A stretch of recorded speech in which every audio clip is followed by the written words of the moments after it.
Hi, welcome to the show this week, and thanks for joining us. This week, I'm going to talk about one of the things that we do to keep a horse behind the bridle. Now, I always like to apply our weekly training tips to things that are realistic and things that have happened that week. And this morning, I had a real good friend of mine here picking up a horse that we'd had in training that he'd traded for from one of my customers. And when we were riding that horse, we were talking about the things we do to keep a horse behind the bridle.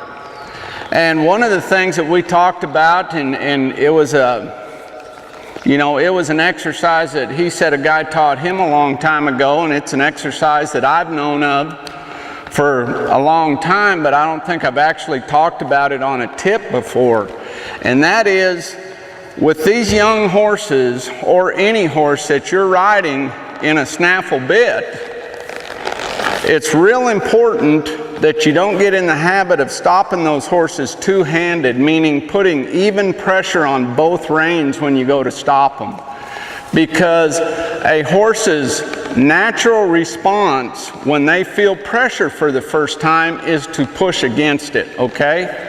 So that's the same thing that happens in the bridle. When you put pressure two-handed in a horse's mouth initially, a lot of times it causes that horse to root or push into the bridle, which is real common, okay? So one of the things that we try to do, and one of the things that we were talking about this morning, is that when you go to stop your horse and you take the slack out of your reins, always have a little more pressure on one rein than the other.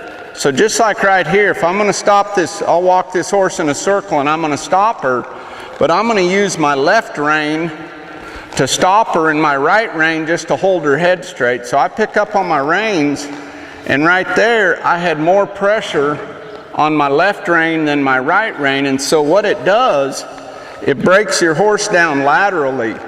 So if you've got your horse soft laterally to begin with, it helps a lot when you go to do your stops, because stopping your horse is nothing more than helping that horse understand, I need to get on this hind leg and I need to get on this hind leg.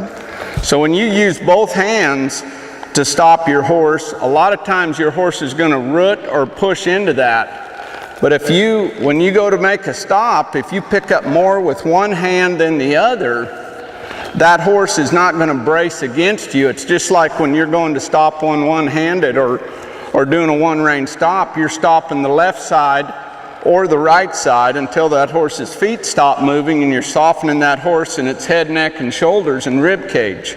Okay, so eventually, when you get past that and you do have to ride your horse one-handed, then when you pick that slack out of them reins with one hand, that's the response you want to get. You want that horse always being in the habit of staying behind that bridle and staying soft.